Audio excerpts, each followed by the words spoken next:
Hello, welcome to my channel Mr. Facts. Apple has warned shoppers to expect delays in receiving its products after a strict COVID lockdown forced the world's largest iPhone factory to shut. The tech giant said its assembly plant in Zhengzhou, China is now operating at a significantly reduced capacity. Officials locked down the district that is home to the factory, run by Foxconn, on November 2 for 7 days. It comes as China continues to target zero COVID, using lockdowns to tackle even minor outbreaks.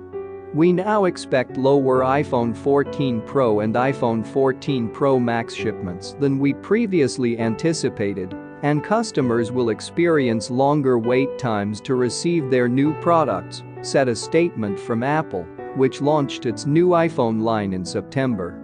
The announcement will likely disappoint investors who were hoping China would lift its COVID restrictions in the near future.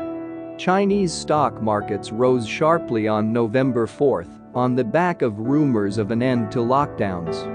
The latest figures show the world's second-largest economy struggling to cope with prolonged challenges posed by persistent COVID restrictions, a property slump, and the risk of a global recession.